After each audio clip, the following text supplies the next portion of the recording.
wanaanza kukwambia anza show. Where is that fire? You work so hard. You show up every day. You do what's expected of you. But deep down, you know the truth.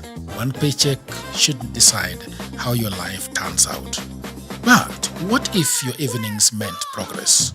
What if your weekends built freedom? What if your laptop became more than just a screen? This isn't about quitting your job. It's about giving yourself options. While others crawl, you start building. Quietly, consistently, and on your own terms. No pressure, no guessing. Just a clear system you can run after work, before work, or whenever life gives you a turn. That's what Goldmine on hustlesafrica.com is for.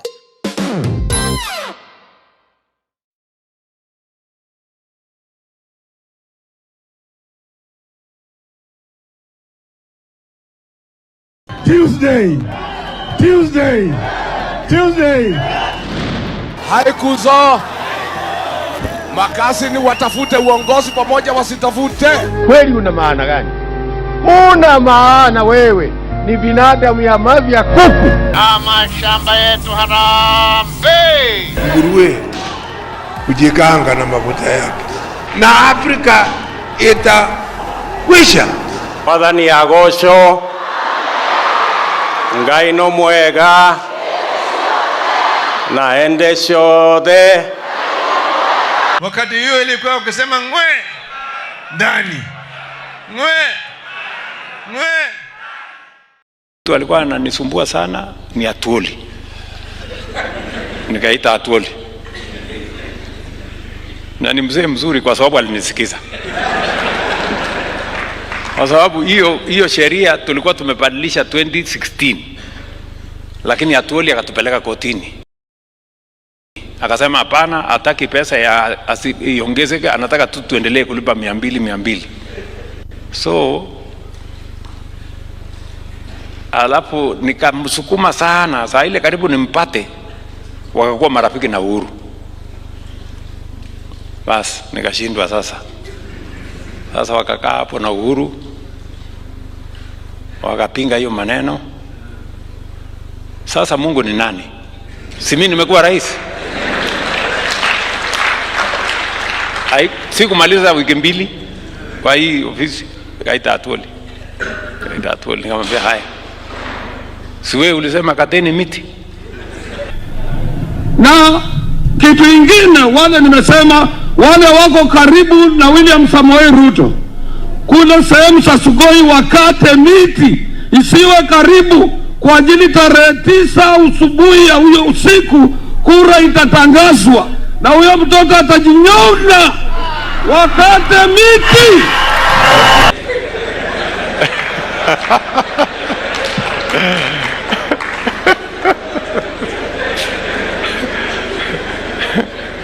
Lakini haikuwa mapenzi ya Mungu hiyo ulikuwa unasema. Mimi ndio niko hapa. Sasa mzee, ile enda hii kesi umetuwekea kotini, enda toa hii. Allow William Ruto to go to Sugoi. We can't be able to recover the economy. Allow me, nipatie kazi kidogo, Your Excellency. Wewe ukiwa rais, unifanye minister yako ya interior wiki 2. Mimi nifunge hii mtu ndani kwa sababu hii mtu akienda na hii pesa, Kenya hautaweza kuamsha hii Kenya. Surely there is no way Talanta Hera can cost 101 billion. For the next 15 years, we'll be paying interest alone 500 million every month from the pockets of the poor of Kenya. This guy cannot go to Sugoi. This guy does not belong to Sugoi. In fact, hata watu wa Sugoi watasikia vibaya sana. Nyinyi mnashika mwizi baadaye mweke jela mnaleta nyumbani hapa. But if they want to come back to the party, we shall admit them, but readmit them. But they must know that when they come with a tail which is coiled, a coiled tail. And they cannot think that they will start from the top. They will not start from the top. That is it. Why don't you like our party leader? Who's party leader? Yeah, but Oburu is our party leader. Who's party leader in Jagero? You're not in ODM yourself. What makes you think that I'm not in ODM? You keep saying it. My party leader does not stutter. You are not in ODM yourself? I'm not in ODM. Which party are you in? Safina? I'm in the next party. The next party? Which is which one? Don't worry. When I thought this was a man from Wanjigi's party, but what happened? He's on strike. It looks like you did not give him what he wants. All right, people of the internet, thank you very much for joining us this wonderful evening. It is 7:41. Greenwich Mean Time. Do you know that thing? Have you ever heard of Greenwich Mean Time? Greenwich Meridian. It is 7:41 on the dot. I see Odhiambo is in Kisumu. Thank you very much, people of the internet, for joining us today. I want to welcome each and every one of you. And my camera today looks amazing, man. Have you guys seen my camera? It's beautiful. Thank you very much. Your camera is good. For giving me a very good camera today. Okay, so we have Eugene Odola is saying, man of the internet, reporting at our political fireplace. Thank you very much. Mr. Tom is saying, hello there, people of the internet, watching live from Desmunios. Iowa. I don't know how to pronounce that thing. Unaishi Monio. Desmunios, Iowa. Okay, Dadrick is saying, hello there, people of the internet. Welcome, Zaidi Sana. Welcome to the fireplace. This is truly the fireplace. Hello there, people of the internet, tuned in from Kiambu. Odhiambo Tieno is saying, I am here with his head with no hair. Somebody is already asking me about my hat. Yeah, the hat looks great, my man. Irene Odora is saying, hello there, people of the internet. Kamakawa, Kamadawa. It's Irene from Kiserian. Tuned in, thank you very much. Gen Z lawyer is in the room. Yes, of course. When you see the man, he's got his. Where are you? Oh, I can see his stuff. He's down there. Where am I? Your stuff is down there. I can see your paper. Oh yeah, my notes. Sylvester is saying, Oluor Jagero, another person of the internet has checked in. Tuesday. Thank you very much. Welcome again. Odhiambo is saying, tutoe wa Munyoro zote. Wa Munyoro? No, Odhiambo. Have some nini. What is it called?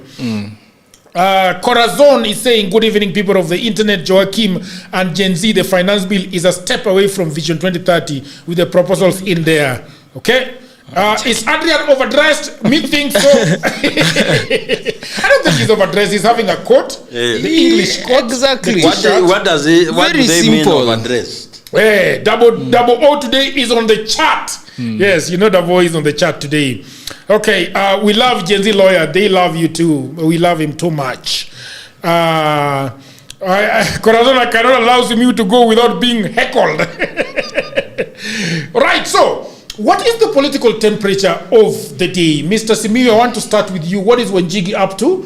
What are you guys doing? And the fuel prices are up. What do you think about that? I want to give you an opportunity, 1 or 2 minutes, to talk about the temperature of the country and where we are going. The temperature of the country is that typically politics starts from chaos, then it goes to organization. We've had a chaotic political temperature. We've had people shouting slogans and counter slogans. But I think we've come to a place where now people are getting to their senses to think about their tomorrow, to think about their life. And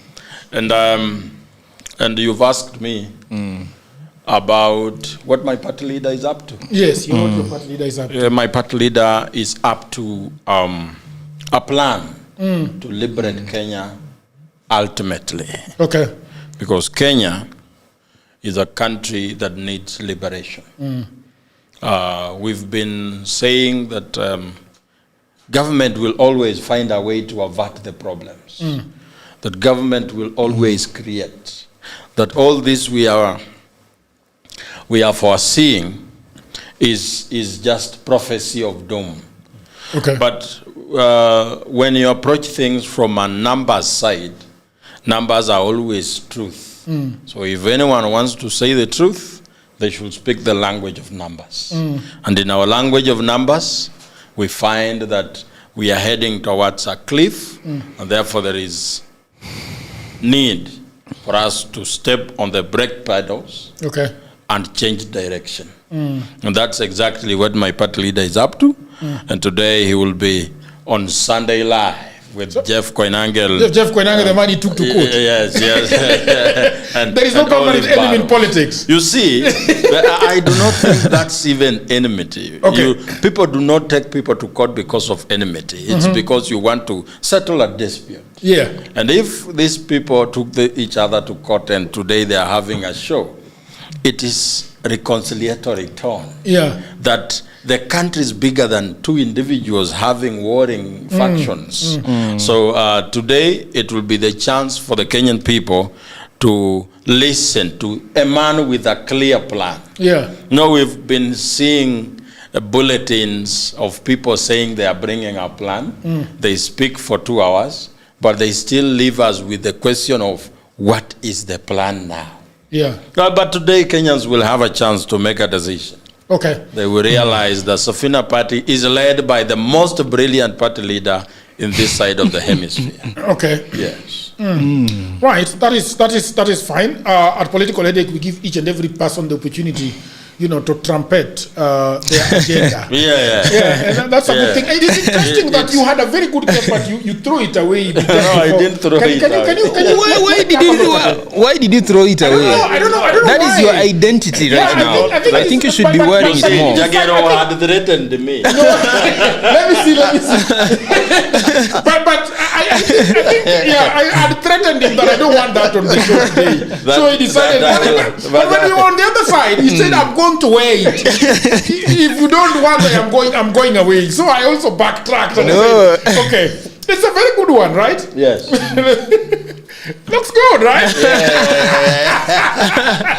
So people have been asking questions. Let me teach them a little bit. Okay.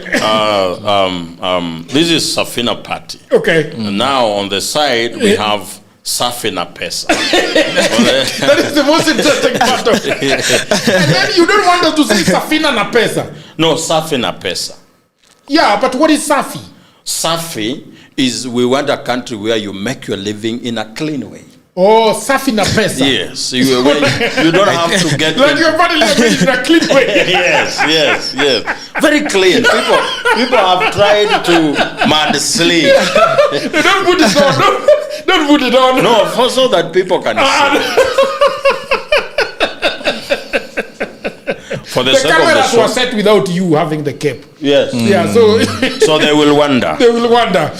Okay, I want to welcome Mr. Adrian Oluoch. Mr. Adrian Oluoch, I want you to say hi to the people of the internet. Tell us what is the political temperature of the country, especially given that we are going to be talking about the bill that you have decided to call Monster Bill. What do you think about the temperature of the country?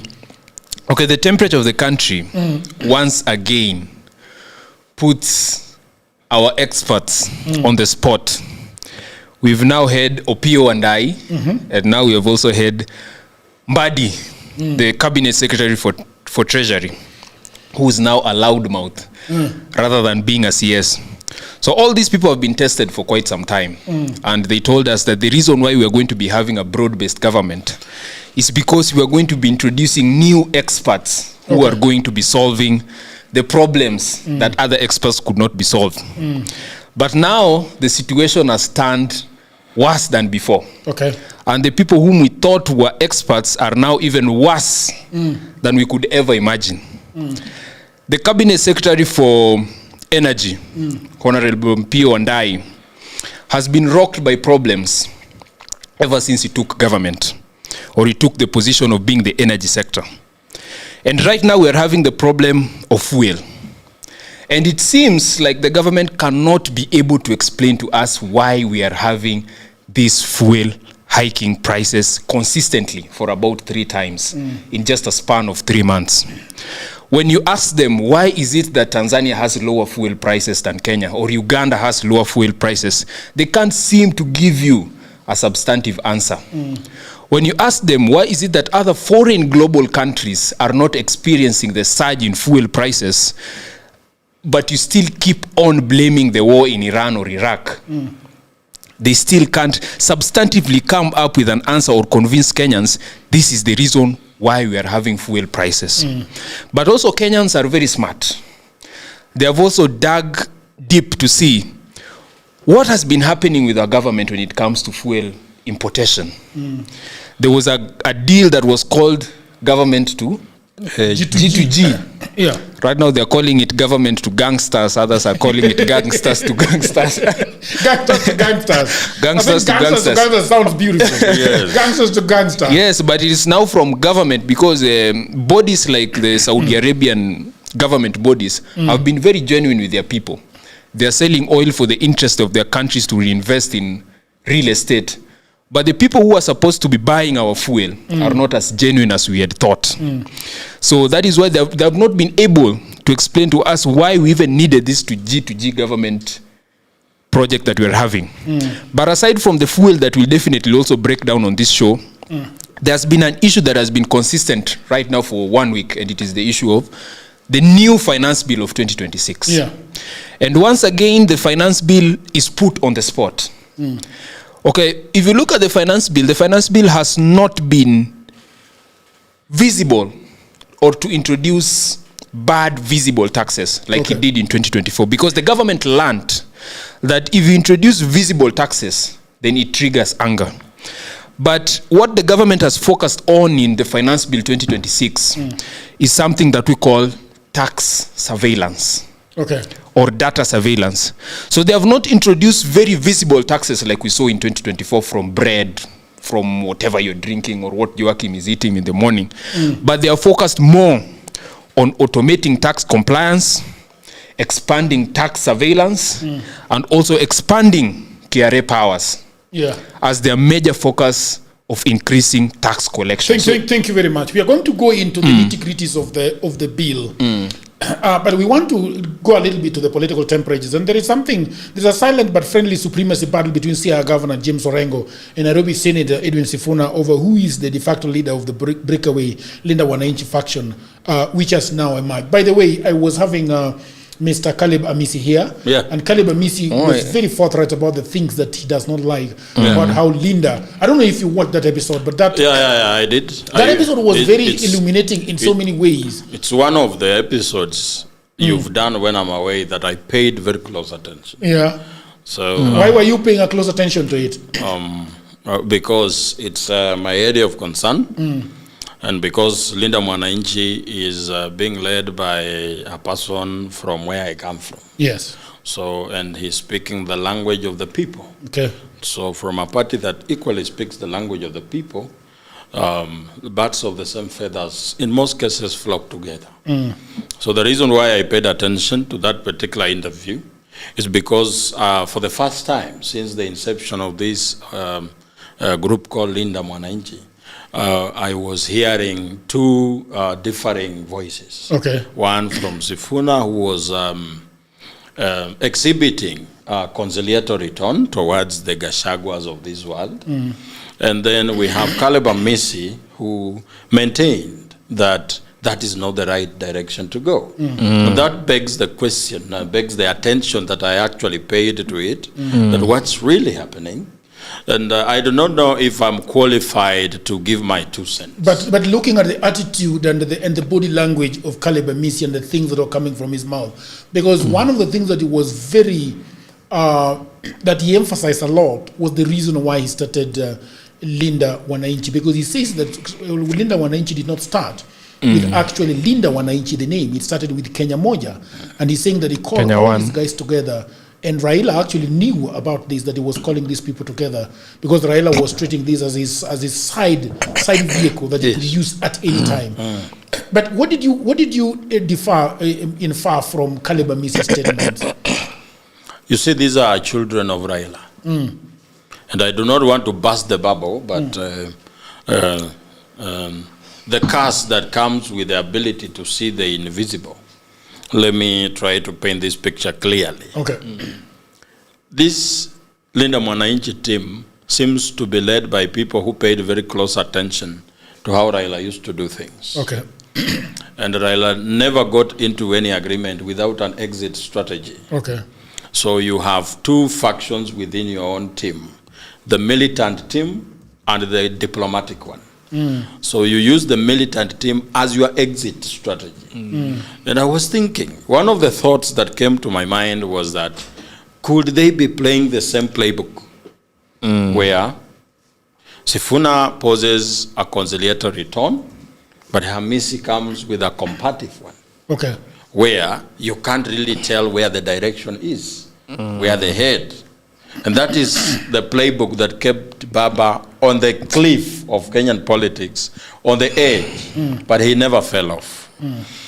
But just to wade into the deep waters, I think, if you asked me, okay, Sifuna has to ask himself, why is he popular now?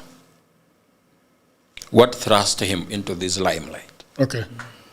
Because he came into limelight 1 year after Gachagua, Matiangis, and Kalonzos were running something called the United Opposition. So if Kenyans viewed the United Opposition as the alternative to William Ruto, then I think Sifuna wouldn't have emerged. Okay. Because there was no need for another option. So, or he wouldn't have gotten that much yes, attention. Liking. The emergence of Sifuna is because of the existence of the people that do not want William Ruto, but at the same time, they have no trust and belief in the existing opposition. So they were hanging in there. So Sifuna came with some freshness, some new lights. And therefore the people said, we do not want Ruto. Okay. We do not want these old guards. So let us go with the young titan. And the how do I call it? The approach Sifuna have had with the status quo is what excites the young people. So him attempting to go back to this Gashaguas of this world, he is going to lose a very good support system that has thrust him into this limelight. Because we in Safina are saying this, that one side is for status quo, which is President Ruto's side. The other side is change without change, which is this other side. That is the United Opposition. Yes. The people that have ruled for 50 years. Yes. The man That's that was in change Ruto's without first change. government. Because I can confidently tell you that the only change we will get, if those are the brothers we give power, is that we will change the name of the president, but the rest will remain the same. I want to ask the same question of Adrian. Adrian, I don't know whether you watched a bit of Sifuna's Mr. Caleb Amis's interview. No, I didn't watch for Caleb. The one on political essentially, headache. he was talking about the fact that Sifuna has lost the way. Sifuna is going back to Wamunyoro and he doesn't like it. And he was emphasizing that is, he de-emphasizes Sifuna's point and says that no, we do not need these guys. Like Joachim has said, that the reason why they were actually leaving was because of these issues, that they do not, there were Gen Zs that did not want to go to Wamunyoro, they don't want to go to Ruto. But now what do you think that now that Sifuna appears to be making a lot of overtures towards Wamunyoro? Yeah, first of all, I don't think Sifuna has made the decision quite fully to decide to join Gachagua, the United Opposition. And also from the way he speaks, he has also been very, very careful or calculated in the manner that he talks. If you saw the burial, I believe there was a burial whereby Kalonzo was there, in Gachagua was there, and a few, was Gachagua there? No, Gachagua Matiang'i was there. Most of the United Opposition. He did not make any reference towards saying that we will coalesce. He only said that we need to sit down at a table and analyze that this is what you did to me while you were in government. In fact, he talked about Fred Matiang'i. Okay. This is what you did, you tear-gassed us while you were the cabinet secretary. Then we'll also weigh it upon what Kenyans think about you as a person, so that we see if we can move in the same vehicle. So I think Sifuna is playing the tactical game of not trying to discredit this united opposition as fast as possible, because they realize that they still have a certain number of amount of influence. So what happens is to keep them in a loop to think that they can work together. Because the moment you try to discredit them, then you create a situation whereby now Sifuna is fighting different fronts. Yeah, government, the united and opposition, and also the government itself. Yeah. So there will be another kind of big responsibility that now we'll be having on the side of But ultimately, the Linda Mwananchi. we have got the end of the line. We have Of got course. the end of the line. What is the end of the line? So the end of the line is definitely for sure, and I'll tell you the truth. Sifuna will mess with the young people If he goes that way. if he makes a formal pact with the united See, opposition. Just to add on what my brother is saying, you see, we need to be careful and understand the times we are in. What are the dynamics that are shaping our new politics? If we think that we are going to rely on the traditional ethnic calculations, then we are going to mess.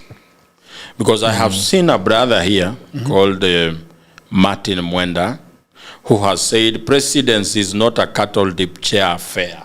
You need numbers. Okay. Which I agree with him. But numbers to do what? Why are you looking for numbers? Because why are we winning? We are looking for a win. But is the win an end in itself? The win should be a beginning of a better thing. That we are coming together so that we can be able to win and defeat the incumbent. So that we can do A, B, C, D. We should not be engaging in discussions that only end on the ballot today. I mentioned here to Jageru that when our forefathers were coming together to fight Mzungu, all their imaginations ended with Mzungu going. Okay. So when they were fighting, all that could put them together was an enemy called Mzungu. Okay. So they could stick together, regardless of their tribe, because they have one enemy. When they fought Mzungu and the Mzungu left, now they were left in charge. They couldn't agree on which way to rule the country. Everyone had their own imagination of how a country should look like. Okay. They did not have an agenda post-Mzungu. And that is the same situation we risk being in here. That our agenda is to defeat William Ruto. Is that the end? No. Why are we saying Ruto must go? Because he's an impediment to the dream that we want to achieve. So what is that dream? Why is Ruto going? So that we do what? This president, as we come together with this brother saying that we need numbers, those numbers should catapult us into a Kenya that works for everyone, which we feel that it is being not achieved by the existence of the person called William Ruto. So William Ruto's going is opening the door. It's the beginning of a new thing. And therefore we have to be able to imagine what that new thing is, discuss it on the table, and say we are coming together with you, Gachagua, with you so-and-so. We defeat William Ruto so that we do this. So that even post-William, there is still something that can still hold us together. That this is the agreement we got. That this is how we are going to work for Kenyans. That William Ruto was doing A, we are going to do B. That William Ruto was increasing fuel, we will not increase the price of fuel. Sure. If we do not have those discussions, then the victory we will get will be short-lived. In fact, I tell people that in Linda Mwananchi, we do not support people. In fact, we do not support Sifuna as a person. We do not support Babu Owino as a person. Our support is gathered around an ideology that we share. And that is what gets young people together. And one of the things that we shared post 2024 was that the traditional politics that has led us to this problem as a country is what we want to tear down. And look at the traditional politics that we used to play before the awakening of young people. That whenever we are gearing up to any election, the discussion centered around mostly about regions and kingpins. That if this region or if this kingpin comes together with this kingpin, then you have 7 million votes. That if Kalonzo comes with these people, that was the major discussions that we've been having. So the young people don't want that same discussion. In fact, we are questioning the system. We are saying that if we want to reach the voters in Kamba, like I said, why is it that you need to go through Kalonzo? If you want to reach the voters in Mount Kenya, why is it that you need to go through Gachagua? Or if you want to go to Nyanza, why is it that you need to go through Oburu? Yes. Aren't we all facing the same problem as a country? So if we peg our idea around ideology, it should be making sure that everyone, especially Linda Mwananchi, that is what we strive for as Linda Mwananchi. While we said that we are going to be doing a tour in Nyanza, we said that we do not want the united opposition there. But what is the reason why we say we don't want them there? Because we don't want to make it feel like they're the ones who are giving us access to that region. That if you're going to be doing a rally in Mount Kenya in the next few coming months, Gachagua should not be there so that he feels like he's the one giving us the key there. It should be us alone. And let the people be inspired personally by the ideology, of our economic problems, our systemic problem, corruption and all that. That should be the center focus of everything. Do you think that perhaps we do not have, the young people do not have the resources to mount this kind of rallies? For example, if you are going to Mount Kenya, do you think that you are afraid that, look, how are we going to gather 3,000 people? And who is going to be the one speaking on our behalf? Because I think that should be the problem. Who is speaking on your behalf? So the Gen Z, who is going to speak on Gen Z's behalf? First of all, it's Sifuna. Let's play Amisi talking about something that is very interesting. Amisi is saying that that they don't need the opposition needs them. Let's listen to him. Sisi ni Sifuna was not for Gachagua to become president. Was not for Kalonzo to become president. Kama ingekuwa ni hivyo, tungekuwa tumesema kitambo sisi ni Kalonzo. Tungekuwa tumesema kitambo sisi ni Gachagua. We want them to help us commit to the duty of our generation. Our generation, they want a new person. They don't want the old people. And that's why we are saying Linda Mwananchi presidential candidate is none other than Edwin Sifuna. Kazawa. Na tunaambia Sifuna usikue na uoga. Waluya hawajajulikana kuwa waoga. Sawa. Sisi tumekuweka mbele, tunataka united opposition iunge Sifuna mkono and not the other way around. Kama Sifuna hayuko kwa because you'll make noise, eh? Yeah, so that is what is going on.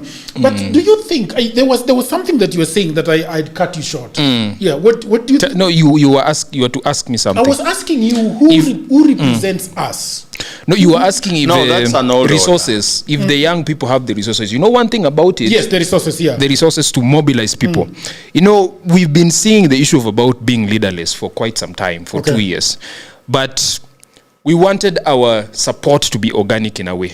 We did not wake up and decide to choose Babu. We did not wake up and decide to choose Sifuna or the Linda Mwananchi. It happened organically. How did it happen organically?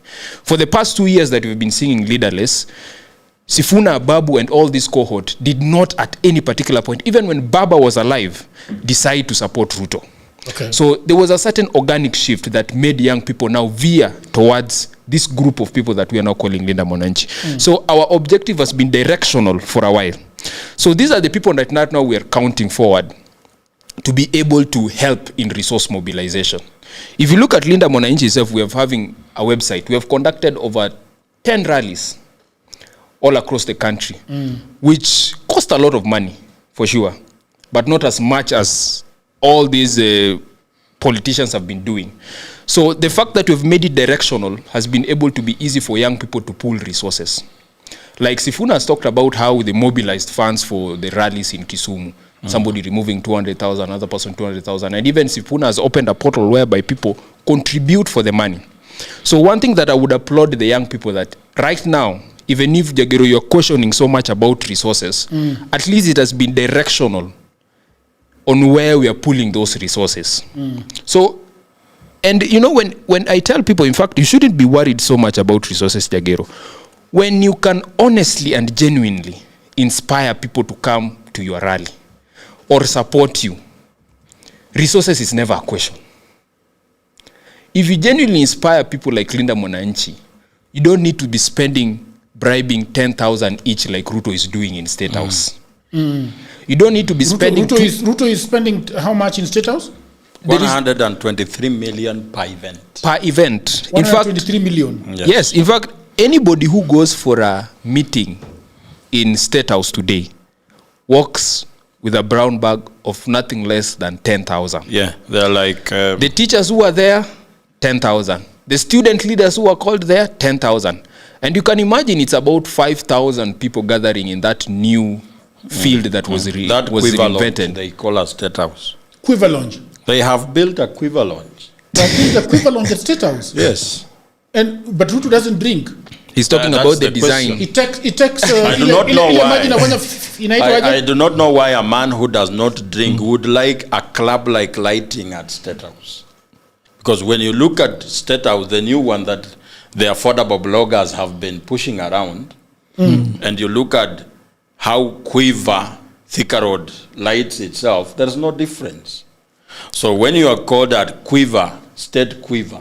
State Quiver. In fact, the design you are given 20,000, like the... It looks like a Quiver Lounge. The design is awful. The design is very awful. The State House new design is awful. Not a house of kwenda kujibamba. It's not even a house of power. It is always like this. The reason why I'm saying that the design for State House is awful. You know, when it comes to national monuments, and State House is one of the national monuments that we have. National monuments are supposed to be preserved with a certain aesthetics. As they are. If you look at the Macmillan Library, we do not want it to look the same as a Quiver Lounge. State House, we do not want it to look so modern like all these other buildings that we're having cropping up. There's a certain old aesthetics from the old tiled roofs, from the pillars. What does he put there? It is supposed to be there. But what has happened with now Ruto, he has turned it into a more futuristic, modern building. So looks like a mall. It looks like a mall now. So that feeling of a monumental structure goes away. Yes. And I'm wondering, who are these people? In fact, the people who are praising that State House looks good right now are people who do not have taste or are people who do not understand the aesthetics when it comes to national monuments. If you go to Europe, there are so many old buildings. Look at the Britain's palace for the Queen. Look at all these buildings that have been used by the Prime Minister. Those buildings have been having the same architecture for about 200, 300 years. Yeah. But there are so many modern buildings in Britain. Yes. But you do not wake up one day and now and say, have a glass door building for the Queen. Yes. Like the way Ruto has done with State House. In fact, what I know is the reason why they have forced the renovations for State House, because they want a big reason to justify why the expenditure for State House is so much. We saw that Ruto has spent more money on State House than Uhuru for the last 10 years. For the last 10 years, all State House budget was 90 billion. For 10 years. For 4 years, William Ruto has spent 89 billion. And balloons. So we are wondering. He wants to justify these delegations and all that, and I saw Odoyo. These delegations are for what? To help him push numbers for yes, yes. You're afraid of that? No, I'm not afraid. I'm concerned. No, it is wrong. In fact, the fact that the president is hosting rallies at State House, why is that allowed? The president can even have... But Uhuru did the same. Uhuru wasn't holding rallies there? There was no rally in the magnitude that Ruto is holding that was done by Uhuru. There was no single time Uhuru had a meeting of Jubilee members and the branding of Jubilee was in the entire place of State House. UDA So he has held... turned it into UDA? Yes, He has it's a turned it to UDA headquarters. They held a UDA aspirants meeting at State House. The entire State House was yellow. Why are you doing that to a national Who told you presidential everyone place? is UDA? Yes, but he has got a very badly looking office along Gong Road. I mean, you can't go there. So how is that a concern? There were Jubilee meetings in Ngong Racecourse. Yes. Why Yeah. can't it be held in another place He apart has a from big being State hotel House? called Weston. Why didn't he take it there? Western has no place to jump. To jump. Yeah. It should be having a lot of. So I was telling you, Yeah. as I finish. We want to actually go to the meat of our conversation Yes. today, which So is the before we budget get monster. the meat, Yeah. I want us to ask ourselves Okay. a few questions. People say that politics is local. Okay. And we are saying, what is more local than your own house? What is more local than your own kitchen? How is life treating you in your own home? That is very local. It's the last locality you will ever get. So people think about locality when we say politics is local, it's like a region like Western, you must have that block. But locality starts in your own house. If you cannot afford school fees for your own children, you can't get medication, you can't get food, that is the decision that should take you to the ballot. So the question again that I keep on asking Kenyans, why are we saying Ruto must go? We have several reasons. He has mismanaged the economy. He has led to an increased number of unemployed people. He has not lived to his promise. So many reasons. He's borrowing 1 trillion every year, but it does not show anywhere in terms of development. He's paying a lot of debt with our own taxes, coming back for more. So we are saying, for those reasons, Mr. President, thank you very much for your time. Please go. So, who should we look for? A person who understands this problem and has a way of dealing with it. Who is that person? No, in this whole discussion, Okay. when we say we are coming together with the numbers, are numbers enough? We have had this question and discussion about numbers from 2013, tyranny of numbers. It is this same debate that has got us into this problem. Because I still feel that Uhuru Kenyatta and William Ruto should never have become president. William Ruto and Uhuru Kenyatta. Yes, the two gentlemen, I love them so much. They are great Kenyans, but they were not fit to be president of this great country. Assuming that we know why Ruto shouldn't be president of the country, why was Uhuru not fit to The be genesis of this whole story begins when Uhuru gets into power. Let me give you a small synopsis. president? Okay. So Kibaki leaves Okay. and hands over Uhuru a total tax basket of 1 trillion. A total tax basket of 1 trillion. Yes. Let's park that aside.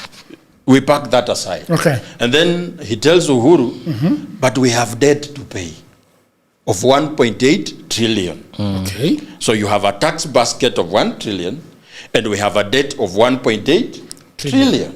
It's not even 2 times the tax basket. So the margin of the tax and the revenue is very small. So Uhuru gets into power on a platform of digital. Yeah. As a young person. Dynamic duo. The dynamic duo, as Kibaki called them. Okay. So when Uhuru is handing over to William Ruto, what does he hand over? A tax basket of 2 trillion. So he has doubled it. Yes. Okay. But a debt basket of 9 trillion. Oh. So where did the rain started beating us? Look at the tax basket. Take me back. Kibaki leaves a debt basket of of 1.8. 1.8. Yes. trillion. Uhuru tax is almost 7 times. Yes. Uhuru and Ruto, by the way. Uhuru and Ruto. Because why do we say Uhuru and Ruto? People keep on saying that was Uhuru, not Ruto. Don't talk about Ruto. Don't talk about Ruto. So we want to jog their memory. Yes. That in 2013, Raila was making a lot of noise, saying, no. Is it the Tuesday? Yeah, he started with Isaac Hassan must go. Okay. Isaac Hassan, but he came to the Eurobond issue. Say, Hapana, these people have borrowed money from JP Morgan and Chase. But half of it is not accounted for. So these people have stolen money. This is the 1 billion that goes to Qatar. Yes. William Ruto, 1 trillion actually. As deputy president, rushes to Citizen TV with Hussein Mohammed. Hussein Mohammed, who is now working for him. Yeah, who is now head of communication at State House. You see, you watch the patterns. Okay. Watch the patterns. So William Ruto goes to TV and says, you look here. I can look in this camera and tell Kenyans that we cannot connive with the American government to steal from them. And therefore, any talk that the Eurobond has been stolen is total nonsense. I am the deputy president. The issue of debt, the issue of economy, ask me. Raila Odinga does not understand what the economy means or the issues of debt. I am the one in charge. So that's a person who decided to take this responsibility on a national television. Today, when we ask questions about the same debt that he was defending as a deputy president, he tells the people that it's Uhuru and his regime that brought this problem to us. I say, okay. Don't say it's Uhuru's regime, which is true actually. It was Uhuru's regime. But who are the people in that regime? Uhuru himself as president has retired. His erstwhile supporter was his deputy, who is now president. Yeah. Who was the minister for finance when we were talking about the Eurobond being lost? It was Henry Rotich, who was an appointee of William Ruto. Who was the PS? Ile nusu mkate. Yes. They shared government 50-50. Who was the PS for finance at that time? Is the current governor of Central Bank, PS Kamau Thuge. He was the PS when we were talking about Eurobond. Who was the accountant general of government? He's still the accountant general today. Is called Bernard Muiruri. The attorney general of that time, Githu Muigai. So when we talk about the past regime, who are we talking about? We are talking about people who are still even serving in this government, led by William Ruto, who was deputy president at that time. Who had brought them in government. Yes. So they were his appointees. Kamau Thuge was appointed by Uhuru. The CS was from who? From Ruto. Because when you give a CS, the PS come from the other side. Are you saying that Mbadi is a poster boy? Mbadi is the author of this big problem. That's why he keeps on shouting about Orengo and every other person, so that you don't ask him real questions. The real questions. And I saw him the other day shouting that I have been a minority leader for 5 years. Been a minister. I am now a minister. That I will not allow juvenile politics. So, okay. But you are talking about juvenile politics. Let's get into when you were minority leader in parliament. Okay.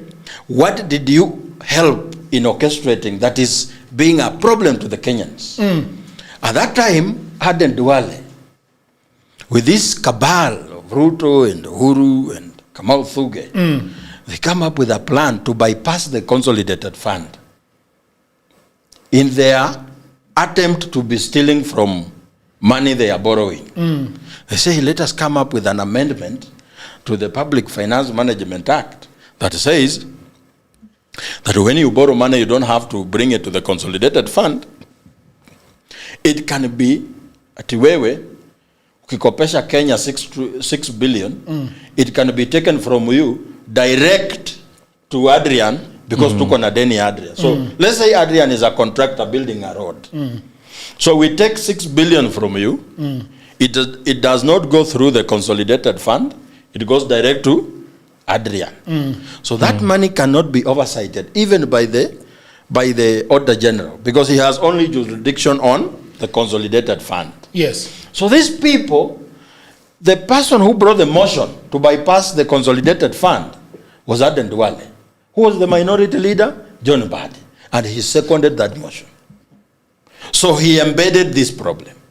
So today, when we talk about debt accountability, This is when Raila had made a plan with had made a broad-based government with Uhuru.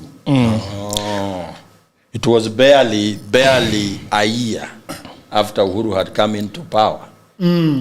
So Mbadi, the reason why he keeps on shouting, Okay. is so that you don't ask him these questions. So when we talk about debt accountability, he does not want you to talk about it because it leaves him naked. So the only thing that keeps you engaged with him, he keeps on talking about how ODM is not a family party. He keeps on talking about how Orengo is being paid. Smoke screen. This office of treasury. Is it one of the dirtiest? It's one of the most muddied office. Yes. That office should not be occupied by a noisy bird. That office is where our economy is managed. The work of a treasury minister is to come up with policies, oversight, and implement public fiscal policies. So when you are shouting about ODM, tell us where in the job description of a treasury minister are you supposed to be shouting about who should be the party owner?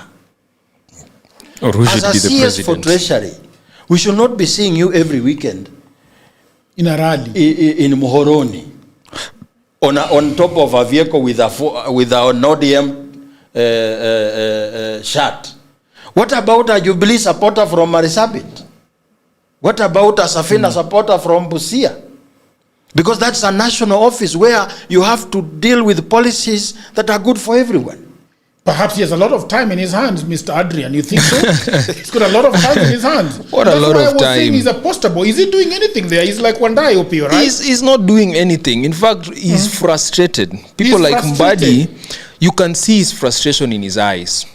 And you saw recently, I believe it was Cherengei who talked that in 2027, whether they win or not, people like Mbadi will be jobless. Mbadi and a few of other experts have not met the expectation of the president. And the fact that even the party that they sold the idea that we'll give you this party to enable you to be re-elected in 2027, it has not sufficed. So you can just see the frustration from Mbadi trying to prove a point.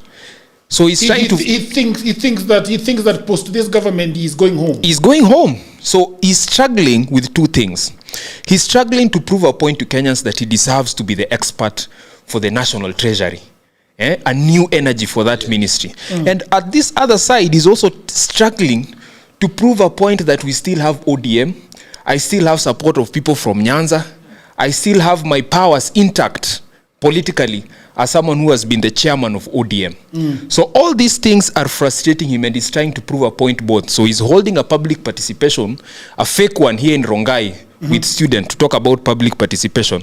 The next thing is taking a chopper in Muhoroni to argue and insult Winnie Odinga and also insult Raila Odinga, saying, where is he right now? Okay. So look at that dynamics. That is a frustrated man. Do you think that Mbadi is a man that is not respected anywhere? He's looking for respect at ODM, is looking for respect at He thinks that Mbadi is the one who's losing respect by himself. In fact, that is an act of self-sabotage for him. Whenever you want Mbadi to lose more respect, give him a microphone. Let him talk. In front of a camera. In fact, there is no single time Mbadi has ever taken a microphone and talked about anything calmly. It started with Baba's funeral. Mbadi was given a chance to talk. Okay. Mbadi was wailing from the top of his throat. This is where Baba left us. Yeah. This is where Baba left us. Nobody will take us out of here. Yeah. In a funeral of a patriarch of the state of Raila. But he said, I am happy that Baba, you are going ahead of us. Okay. Let us now connect with what we are saying today. So you are happy that Baba left so that you can have your wet dreams of being another king being. Because he's having those wet dreams. Yes, he's talking right now about being the next president. Yes. Badi of all people. So ever since Baba died, he's just been shouting.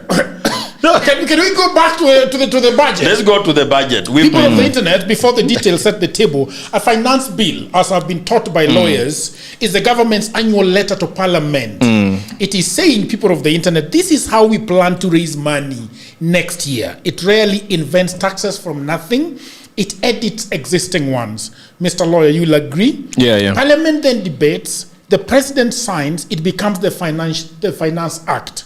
And you start feeling it in your pocket from July, with a few changes kicking in from January 2027.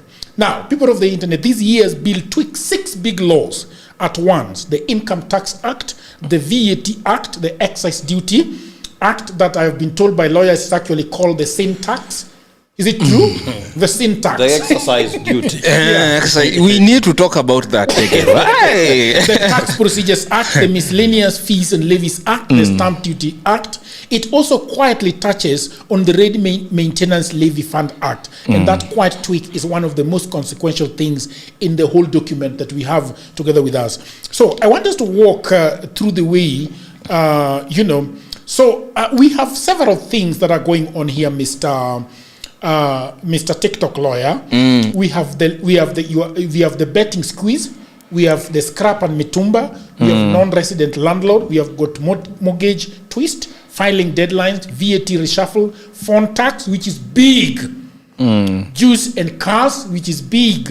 We have got EAC shift. Ruto actually was in Tanzania telling Suluhu that we are going to make this all smooth. Then he goes into the thing and it leaks. I mean, people of the internet, Ruto is one of the best guys I've ever seen. Then Ruto goes and talks to you that we are going to make this beautiful. At home, he has deleted the entire East African tax. Yes. He has deleted it. Okay? And then we are going to talk about the carry powers. These guys are going to invade your M-Pesa statements. Then there is the road levy. Oh, can you start us, brother? Yeah, can you start us? Yeah, you can start us. Yeah, definitely the finance bill. I was also taking some time to look at some of the provisions that have caught the attention of the public. And one of them was, like you've mentioned, the issue of about Mitumba. Okay. Because seemingly I've seen Badi has come out to say that we are renegotiating to remove that section. So on Mitumba, they introduced a certain section, that is section 12H, whereby they decided to put 5% custom value tax on Mitumba. So what this simply means is that if you import goods, let's say about $1 million, you'll be charged 50,000, whether you've made profit or not. As long as it lands at the port, you're supposed to be paying that 5% custom value on any Mitumba, even if you have not made any profit. But you'll still be taking other taxes after you've sold that item. Another thing that has caught the attention is the increase in residential rental income tax. So they have decided to increase 7.5% to 10%. They have also gone ahead to put a 25% excise duty on telephones. And in fact, this has caught the attention of most people. Why is it that you're introducing this 25% duty?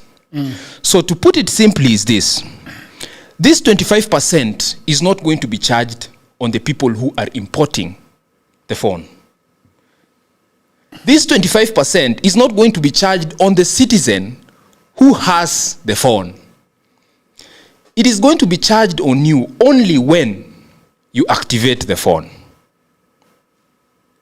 You must pay 25%. And you know this issue of about this 25% excess duty on phones, I know the reason why the government came up with this tax for phones. What is the reason? If you analyze Kenya today, there is a huge and a surge number of people importing high-end phones, especially from abroad. Yeah.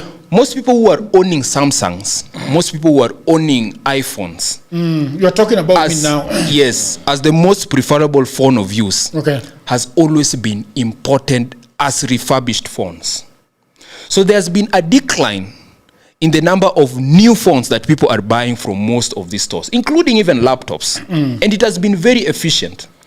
So you see a phone on back market from the US, you purchase the phone. So the government has only been getting lesser tax from it. So the government has decided, since these people have decided to import their own phones or get phones sent from abroad, why don't we let them continue importing it? But the moment they want to get it in and they decide to activate and use that phone, we'll charge them at 25%. So the issue here, and let's discuss the phone issue. So a new excess duty of 25% on telephones for cellular networks. The trick is in the timing. So section 33 and 35 change when the duty arises, right? Mr. Adrian. Not at the port, not in the shop. They leave you to have your phone wherever you want to have it. At the moment of activation on a Kenyan network, so we are talking about majorly two, that is Airtel and Safaricom. This is the genius from a revenue perspective. A phone sitting in an importer's warehouse owes nothing. A phone in a suitcase from Dubai owes nothing. A phone someone gifted you from London owes nothing. Okay? Until you slot in a Safaricom or Airtel line. Then the telco is the choke point. And the 25% is triggered. Now, and you can see the trick there, right? You can see the trick. They are targeting the imported phones because most people are importing their own phones. So they want to put that obligation on anyone who wants to import their own phone. I also think that they are talking about all phones because this is the thing. And this is about us Kenyans. And the reason why Kenyans have found ways of going around the government is because they've just figured out that the government is not doing anything to help them. So they are saying, okay, if you go to the shop to buy a Samsung S24 now, yes. Like the other day, a friend of mine was showing me the double phone. What is it called? The one that you open like this. The flip phone. The flip phone. The fold. No, the flip. There is a flip and a fold. Oh, the fold, yeah. So the fold. The gentleman was telling me, and I asked him. It was very new, and I was asking him, how much have you bought this phone? And he was telling me 390,000. The same phone that is going on sale in America for $1,450. That's how much? That does not reach 200,000. But when it is here in Kenya, it is suddenly skyrockets to 370 because of taxes. So somebody can be saying, okay, there are so many guys. And this is, I think, Adrian, yes. When we are talking about this government, I think also we need to look at the realities. And sometimes I really sympathize with this government or with any Kenyan government, with African government, because Kenyans have found a way of going around the laws. But I think the reason Kenyans are going around the laws is because the taxes are too high. The law is very expensive. The law is very expensive. You see, exactly. So now, if I bought this phone in the United States and brought it through a friend at $1,400, which is about 190,000, 180,000, Safaricom is going to, it will stay with me so long as I do not I put a SIM card in it. The other thing with the technology is that Safaricom will know the exact phone. Now let me ask you. Yes. Now, on what amount is the 25%? The amount that you see, for is it the local retail price or the importing price? So those are the things that are not known, and there are so many questions around it. For example, if you appear with a phone at JKIA, wrapped in a box, this is S25. Yes. If you appear with it wrapped in a box, what the guys at KRA will do at the customs office, they will Google the amount. See, you are saying you are coming from the States. Yes. So they will Google the amount that phone is retailing in the States. In the US. Yes. Or they will ask you for a receipt. If you have the receipt, fine. They will just deal with the receipt. If you don't have a receipt, they will check online. They will check online and look at the price. So that's so the 25%. It does not matter if you were given a discount in the United States for 40%. Okay. Right? Okay. So they will look at it and then charge you the tax on it. So the tax is not on the local retail price. That is the question now. Because now when you come with this phone and you pass through JKIA with it, and you reach Wanye Road, where, and you slot in Safaricom. But the other question is, how does this tax begin to how do they do it? So how do you operationalize the tax? What will happen? And that is the reason why I told you what the finance bill focused on is to give KRA more powers. You're talking about things such as IMEA, the identification number for phones. Yes. KRA has already proposed measures in which they can access your M-Pesa, they can access your SIM card, they can access any key identification that may give them the data. No, but the question we are asking you is, okay, I have gone to the shop, okay, and I have slotted in the SIM, and Safaricom can see that it's as S26. Yes. How do they collect the tax? Yeah, how do they come for it? So my M-Pesa, this is the question that we can actually ask the people. My M-Pesa, I can make sure it's always nil. I can operate on other M-Pesas. But you see, that is what Adrian is talking about. Yes. They can actually switch off your line. They can switch off my line. Yes. One of the powers they're looking for. Who loses when they switch off lines?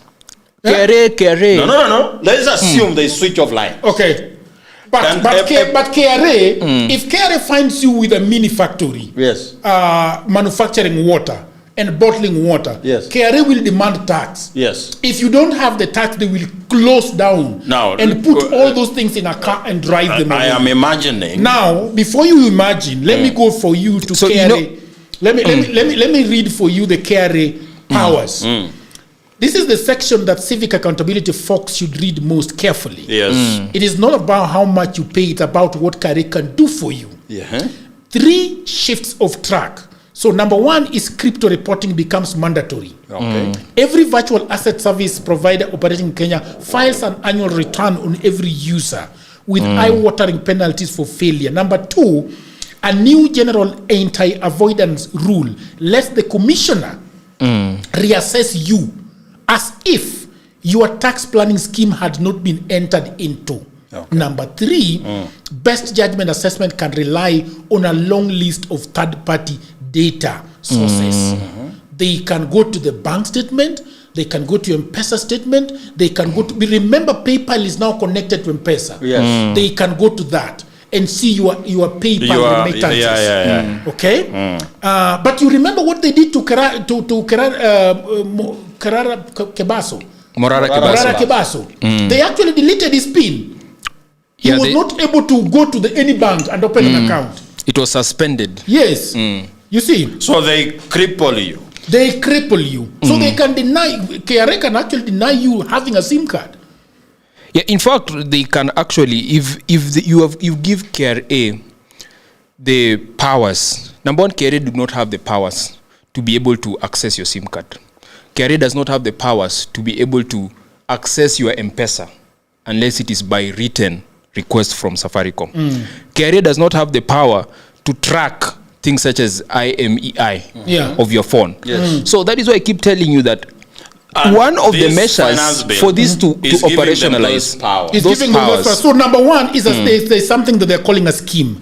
Any plan that you make with KRA, agreement, undertaking express or implied, legally enforceable or not, there is also the tax benefit. So there is the lower liability, increased deduction, but then something interesting that KRA can look 5 years back into what you have been doing and tell you that, look, you told us this 2 years ago and we decided to give you a tax compliant, but we've realized that you cheated us. So we are going back again. We are tearing the agreement we had. You've defaulted on tax. So Kenyans, you can run, but you cannot hide. So KRA is moving from a system where you self-declare. You hear that? Self-declare. Yes. And now they verify to one where they have third-party data and assess you on it. Good tax lawyers will tell you, like Adrian, this brings Kenya in line with international anti-avoidance practice. Good citizens should also note the discretion is wide, the data sources are many, and the look back is long. Go ahead, Mr. Adrian. Yeah, but even if it is going compliant with anti-avoidance of tax, there is also issues to do with the data protection. Yeah. Yes. And when it comes to issues with data protection, it is a right that comes first more than anything. KRA does not come first More in than taxes. data protection. Your data comes first. So, aside from the excess duty on telephones, one of the promises that this government told us after Finance Bill 2025 and also 2024 is that there were going to be reliefs for pay as you earn, payee. So the government has backtracked and said that we will not offer any relief for salaried people. Because the people who have been complaining about the tax measures that have been put in place together with the housing levy and all these taxes has been the salaried people. But Mbadi has said that we will not give you any relief.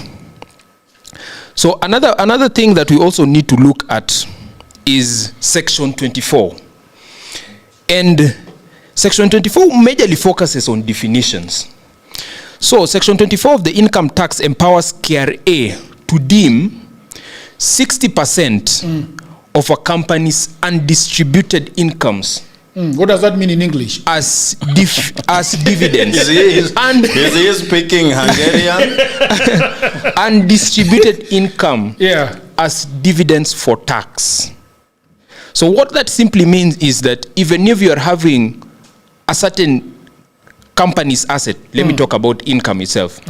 Whenever that company is distributed as dividend, that is when KRA has to step in and tax you.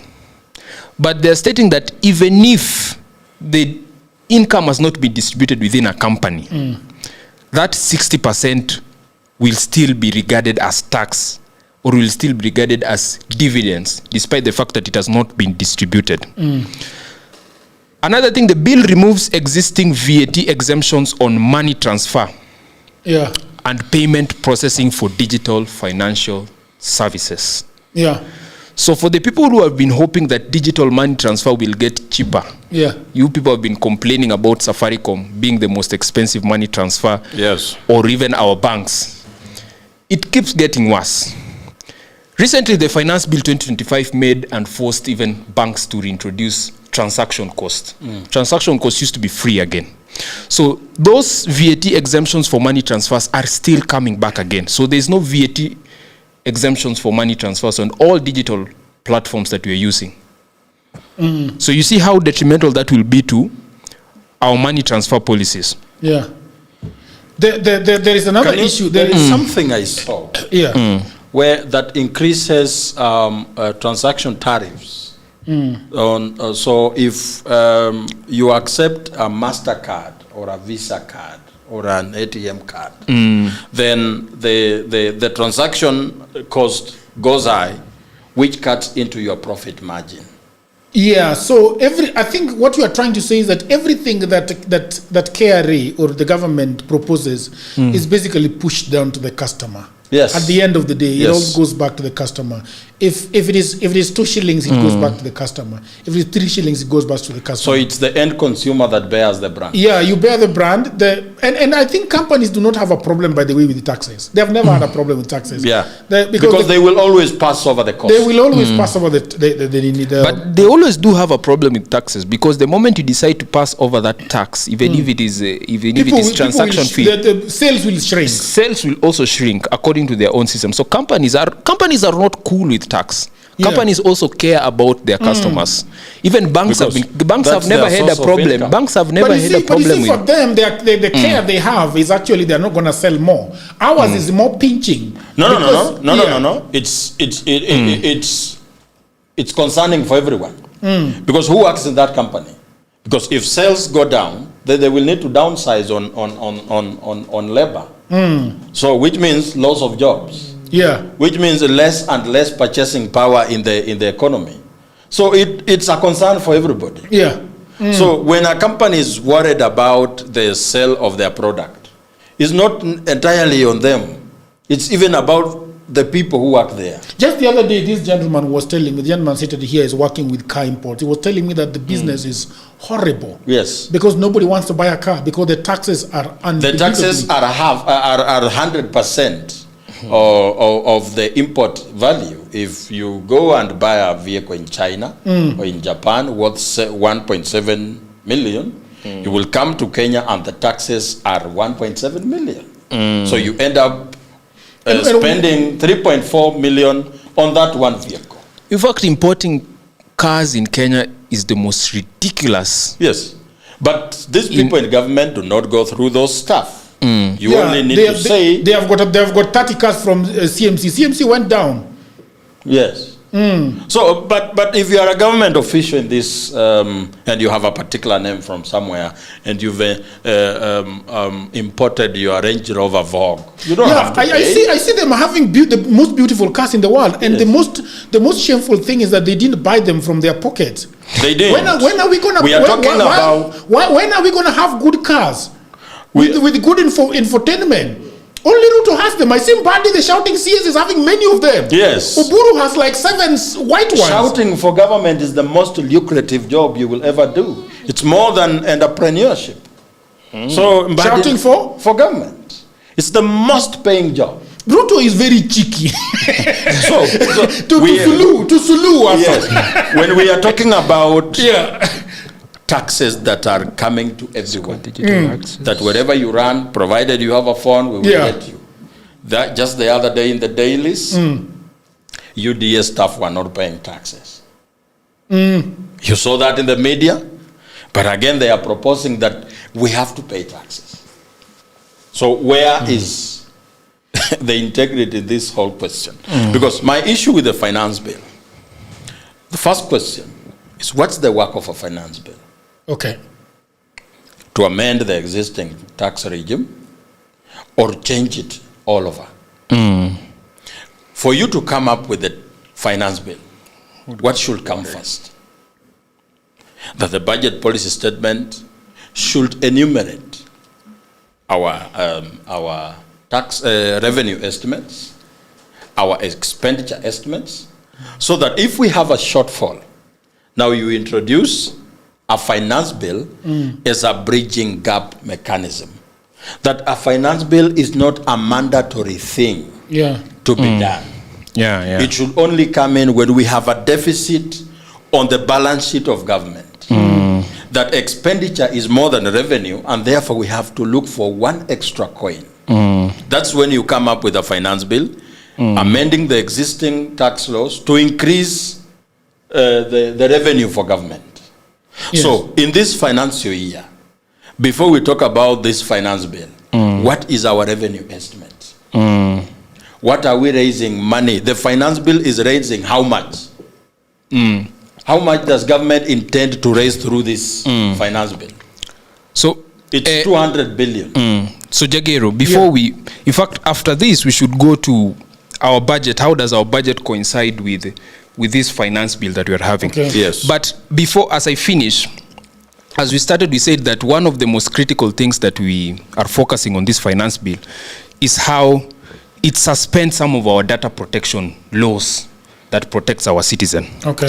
So first key point, if you look, is the system integration that is being provided under section 59A.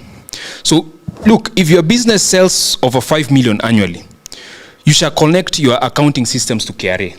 We are talking about platforms like Zoho, QuickBooks. So all these personal transactions that you're having with your customers, for law firms, anyone, all those personal transactions must be seen by KRA, not even just the monetary transaction. Any personal interaction that you're having with your customers or transaction must be taken by KRA. If you fail to comply, they give you a 100K penalty every month as a company. Right. Number two, one of the suspension of data protection is crypto reporting, just like you've mentioned, in section 6C and 6D. So Kenya crypto platforms must report all users' trading history, not just transaction of your money. All your trading history through any crypto platform must be reported. If you fail to report, they give you a penalty of 1 million shillings. What is the reason for reporting? So that they can snoop. So the reason for reporting your trading history is because they want to be able to project how much you'll be continuously earning. Because you know, one thing about trading, crypto trading or any other platforms, it is not as consistent as these other income streams. So they want to know your trading history. How have you been trading in this crypto platform, so that they can project your next this is your income and this is the tax that you'll be paying.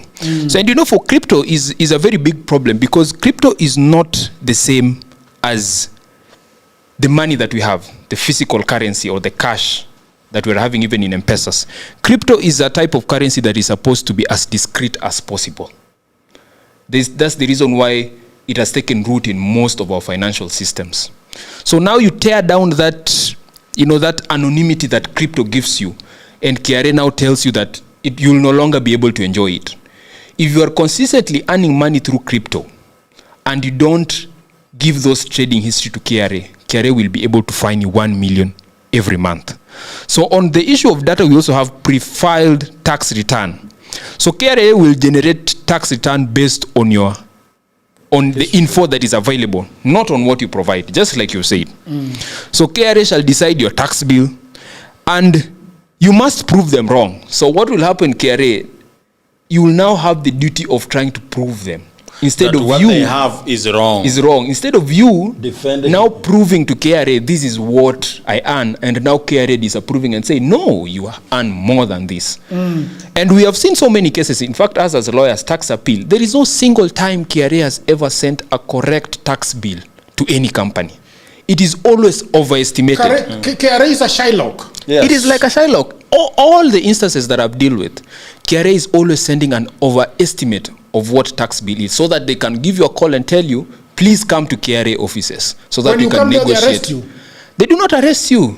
They bully you. They bully you into negotiating. It is also a syndicate of very corrupt people. Yes. The moment they send you a tax return of about 30 million, and so you come with the documents and you tell them, hey, please, I do not even have more than 20 million tax bill for this. But they just tell you, you know what? Give the director 2 million. It's already give this other director 2 million. Yes, that is what happens at KRA. So what do you it is already the system. There is nothing we can do. So wanakukata maziwa.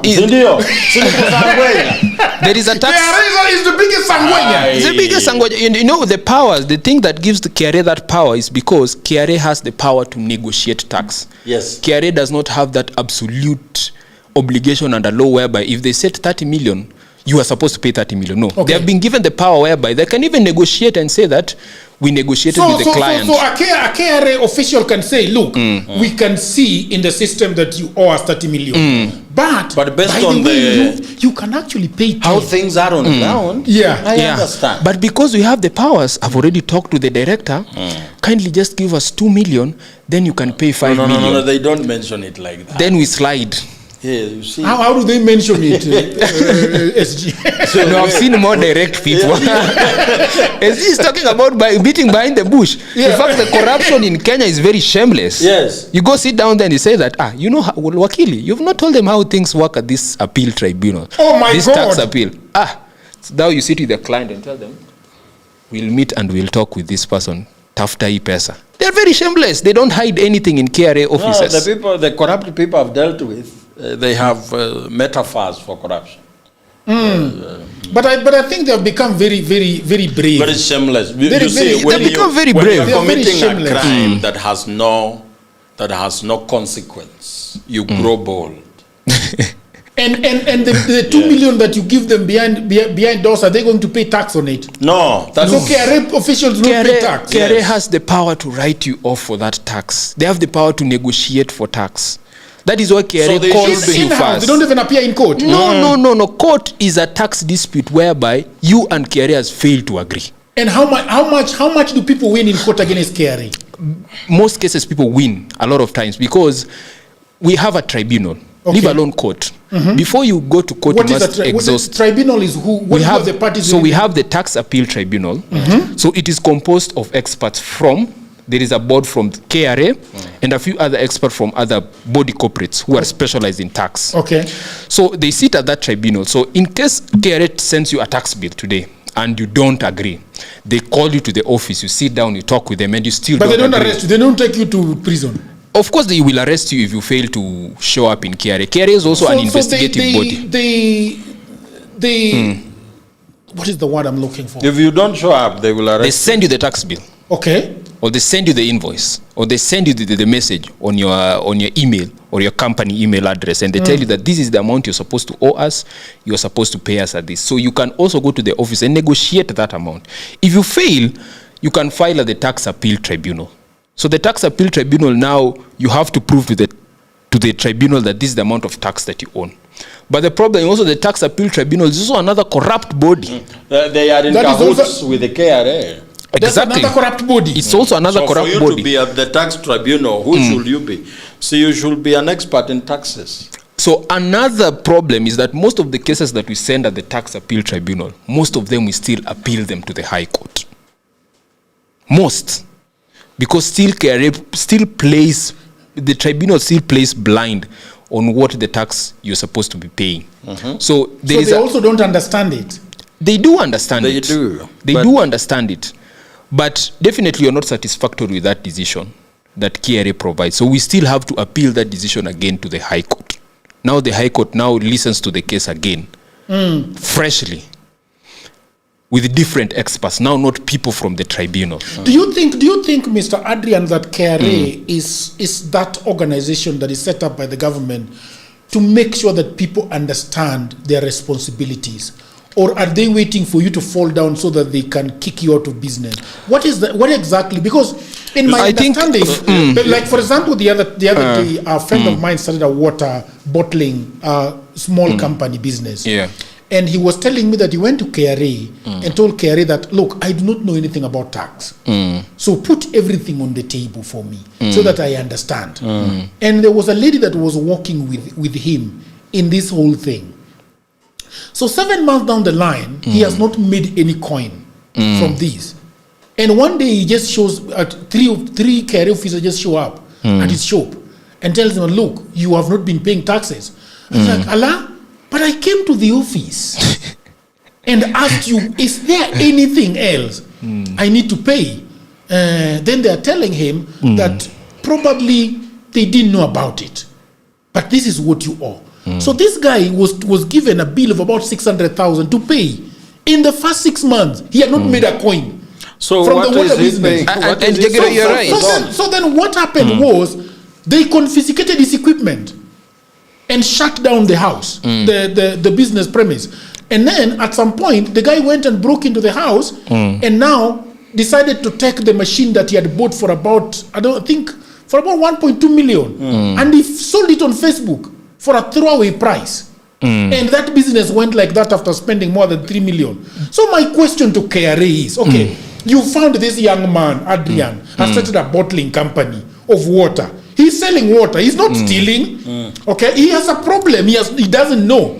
Don't you think that the right way to do this thing is to tell them, look, young man, this is what needs to happen from now on. Guide them. But KRA just coming with a gun to shoot you in the face. Yeah, Jagger, in fact, I've always said KRA should stop functioning like an authority. KRA should not be an authority. KRA should be a service. It should be providing the service of trying to educate Kenyans. And like you said, create that legal obligation or legal responsibility so that you as a business owner, to make sure you feel like understand. You feel like I have this responsibility as a taxpayer to pay this tax. But the problem, KRA is functioning like an authority. Like DCI, like the police. That is how they are functioning. So anytime they're coming to your shop, they're not coming to educate you on the taxes you're supposed to be paying. And at the same time, they're also calling us customers. They send us messages talking about to us like we are our customers. I don't. Why does KRA think that I'm their customer? To KRA? I'm not their customer. We need to look into how these people work. Yeah, it shouldn't be functioning as an authority the way as I mentioned earlier. You see, this is not my biggest concern, as Adrian had mentioned. But can we talk about the Ruto deleting something? We will talk about that. Okay, go ahead. Because what is important for these people who are watching here, it's for them to understand where is the problem, where is the illegalities, what's the government hiding, what's the work of a finance bill, what comes before that, so that what happens. Those are the questions. So as I was mentioned, my brother here said we need to talk about the budget making process. Yeah, you cannot talk about a finance bill without a budget. Yes. You can't.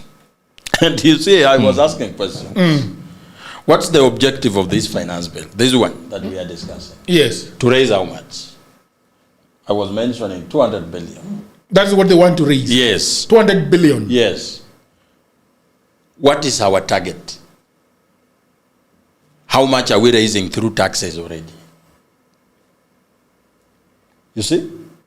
Now, what is our expected expenditure for the coming financial year? So the amount of money we are raising by the finance bill, for what objectives? Okay. Because the budget policy statement presented before Parliament has no revenue estimates. Yeah. It has only expenditure. So when you are talking about finance bill should be raising the money that the existing tax regime cannot raise. Okay. Now, let's say, for example, with our revenue estimates, we are going to raise 2.4 trillion. Our expenditure is 4 trillion. So we have a shortfall of 1.6. Can you take me back? What is our budget? Our budget is 4.8 trillion. Trillion Kenyan shillings. And KRA is trying to raise? Our existing taxes, if we are to be very generous, we can only raise not above 2.5. 2.5 trillion. Yes. Okay. So if this finance bill is going to help us increase 200 more, so we can go up to 2.7 with our own tax revenue. Okay. So we still have a shortfall of how much? That is 2.7 minus 4.8. That is 1.1. 2.1. 2.1. 2.1 trillion. Yes. So how do we raise the 2.1? We are going back to IMF and World We are Bank. going back to IMF. In this budget policy statements, what is the estimate for borrowing? Do we have it? It's missing, especially the domestic one. We only have the external. Which is pegged at how much? 1.1 trillion. Ruto is going to be looking for 1.1 trillion. Yes. And another 1 trillion. Yeah, another 1 trillion that should be.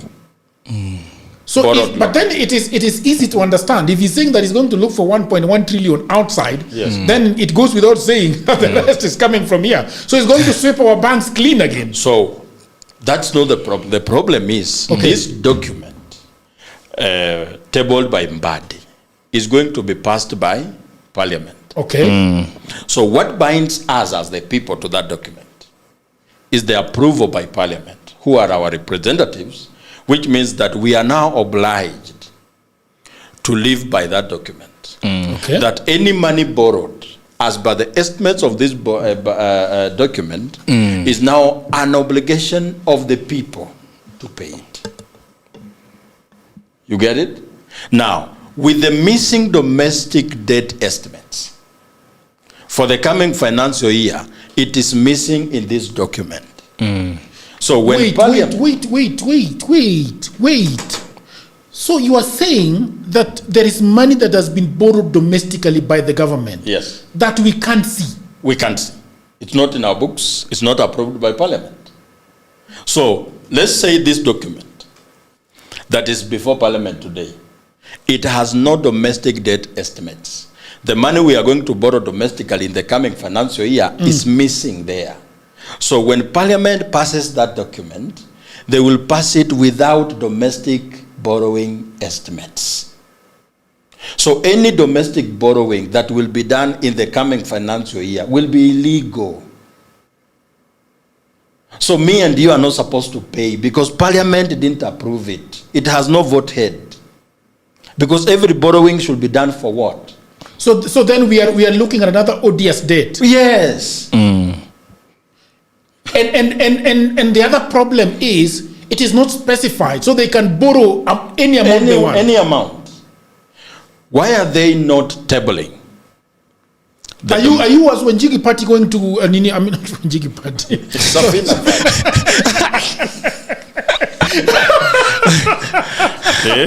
Are you, as Safina Party, going to give a press conference on the same? It's not just a press conference. It's an action point. And we want people to understand where illegality originates from. You get it? That when we talk about debt that is illegal, how does it become illegal? Because most people are asking those questions. Yeah. How do you say that this debt we cannot pay? Some people say that it's a sovereign debt. What makes it sovereign? As a Kenyan, what makes it the debt sovereign? What gives you as a sovereign citizen the obligation to pay it? It should be bound by the decision in Parliament. Therefore, and what is the reason for borrowing? What does our Constitution say? That borrowing shall only be done for what? For development. For development. So in this budget policy statement, all domestic debt being done should be highlighted there for what? That it should have a vote head. That we are borrowing 200. My thinking is that these are things that are not supposed to be shown to us. How? What? Debt servicing? Huh?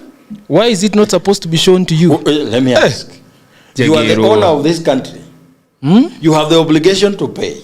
Why are you not supposed to know? Because I'm thinking the parliamentarians know. They are not. Parliamentarians, all they care about is CDF. If it's guaranteed in that document, they don't care about anything else. But then I was thinking that there are people who are sharp enough in Parliament to ask this pertinent question. No. What's their interest in this document? CDF. Why should you be a member of Parliament today? You're given 1 billion shillings to manage in 5 years. Because it's almost 200 million every financial year in CDF. So you are going to manage how much? 1 billion in 5 years. So you can eat half of the money, 500 million. Then you campaign with 70 million. You are guaranteed of the next winning. So what you're saying is that as a sitting MP does not care about it. Doesn't. They don't read this document. They just vote. When debate about this document happens, is the chambers full? No. If you're not there to debate, what are you going to vote for? They only come to vote. What is the work of Osoro? To whip them to vote, not to understand the document. So you're saying that parliamentarians need civic education? They have it. It's just not useful to them. It's useful to us because we are the ones who are going to pay. You know, sometimes Joaquim talks about these things. I am wondering, how is it that the entire country is quiet about these things? How? Because it's how is it that we only talk about 1 term and 2 term, and the fact that domestic borrowing estimates are not there? It's not being told to anybody. That's why I keep on bragging. Leave alone even domestic borrowing interest. The issue of how we are servicing our debt has never been open to the public. Let me ask you. I have told you, the coming financial year, our revenue estimates. The money we are going to raise through taxes. How much of it will go to pay debt? That's the biggest question. The biggest question is 2.4 trillion will go to pay debt. Out of our revenue of how much? 2.5. So how much does government remain with? 100 million, 100 billion. How much is the finance bill going to raise? If at all it raises 200 billion. So how much does government have? 300 billion. How much does counties want? 400 and something. 15. So we are down with the 115 billion for counties alone. How much does government operations want? To buy petrol for police vehicle, to pay salaries, to move around, 600 billion. So we are already less by 715 billion. In our budget, they have passed a development budget of 700 billion. Where do they get it from? And for you to to even look for development money through debt, you need to commit yourself with at least half. That if your development budget is 500 billion, you need to have at least 250 so that you can be given 250. You cannot go and borrow the whole 700 billion. So Kenyans, when somebody saying that, you guys, remember we are about to see the banker man. Yeah, actually. The banker man. So we should open the line for question. Open the line for question. My party leader. Yeah. We'll be live in another. And I do not want to be on the show at the same time with my party leader. Yeah. Yes. We're gonna open the phone lines right now. We can open it for another 15 minutes. And then we can let the bank come out. Where is the phone, by the way? Do you know where the phone is? Oh, you have the phone? Is it the phone? Yes. Redmi. Yeah. Redmi. Android. It is good that we put a SIM card there before. But they can look back 5 years. They can look back 5 years. We need to see the word. What is it called? The line. We need to see the line. Yeah, people are actually sending a lot of messages on this phone. People are sending messages. Yeah, there are a lot of messages on this phone. We should be reading them actually. So, okay, the number, people of the internet, is 10 37 84 270 plus 254 103 784 270. We want to hear your opinion on the issue of the finance bill. My friend Alionya has been gallivanting the country, talking very good things about it. People, if Alionya is watching this, I want you to come here and talk to people. Yeah. Get in your calls, people of the internet. Yes. They have already started calling. They've started calling. Yeah. Pick the call. The comments here are saying, hey, Wanjigi party was just chilling. Yeah. That is Enoch. Right. Hello. How are you? What's your name and where are you calling us from? And what do you have to say for this?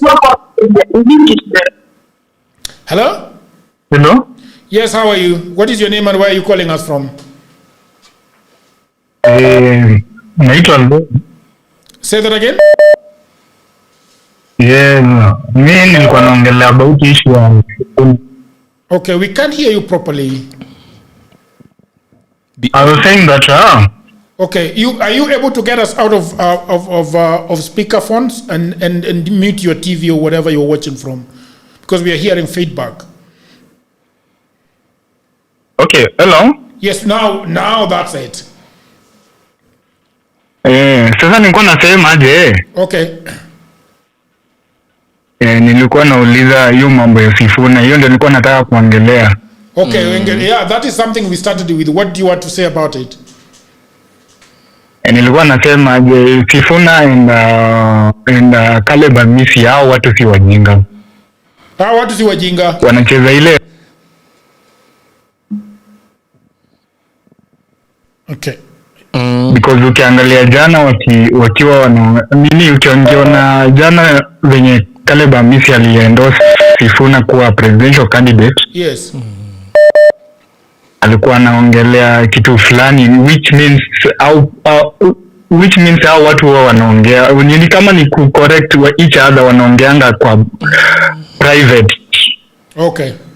All right. Unaona? So okay, that gentleman talking about Sifuna and saying that Sifuna is basically. Hello, how are you? What's your name? Where are you calling us from? How are you, Jagero, Simiu, and Adrian? Yeah, we are good. Fine. How are you? What is your name and where are you calling us from? Mimi ni superfan. Vaya sauti Jagero. Unajua sasa. Yes. But does the audience know about you? The audience is what people are asking for. Hello? He went out. Hello? Yes, I can hear you. Nasema huyu ni Daudi Mkombozi. Okay.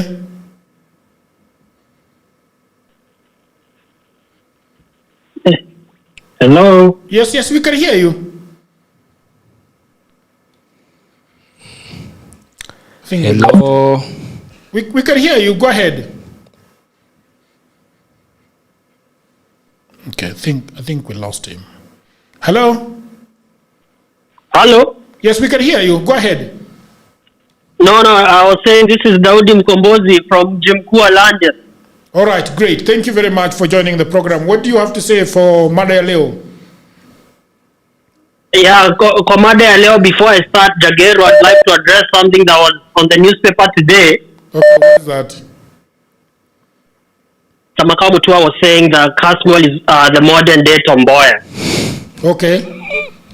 The guy could not be any more wrong. I think maybe he confused the young man with our man Adrian Oloch, who's there. Because yes. Adrian is the reincarnate Tomboya, and he has a bright future in Kenyan politics. Adrian, hongera kabla niendelee. I hope I don't get shot. Yeah. All right. Thank you very much. How about today's issue? What do you want to say about it?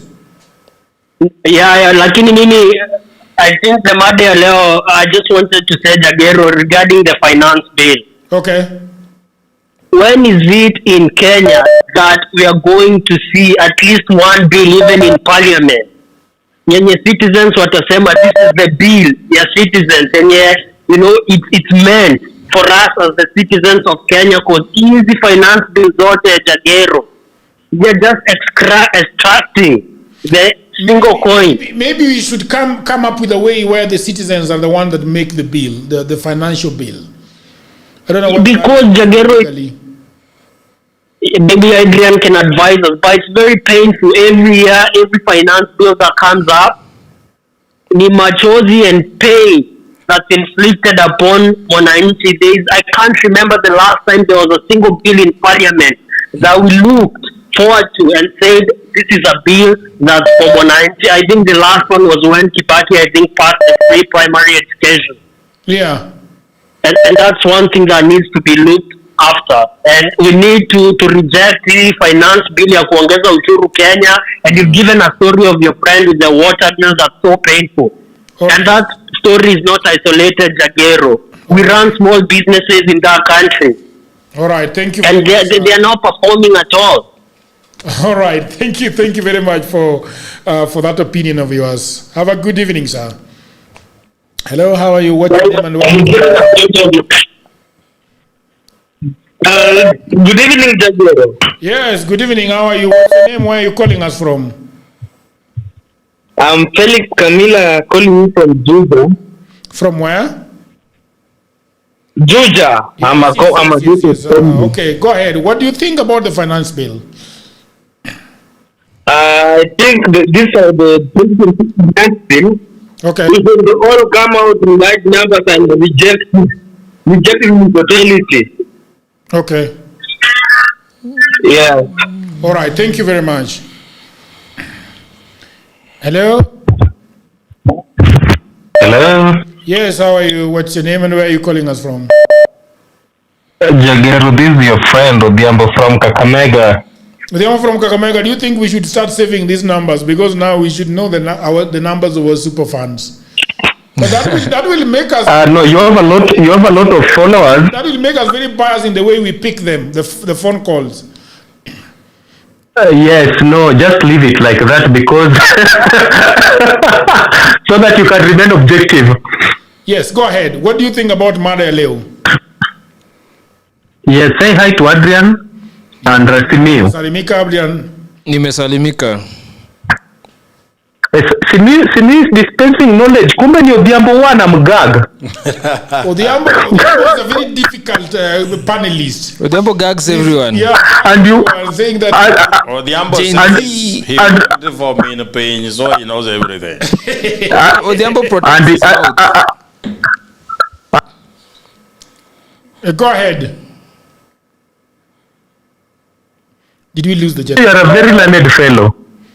Yeah, go ahead. So, concerning this issue of finance bill, okay, I only have a problem where the KRA is going to take our personal data. How do we bridge this gap between data privacy and at the same time KRA doing their job? Because Jagero, the other day you were just there sitting and you complained about share deducting money from your M-Pesa without a prompt, without OTP. You see that how dangerous that is?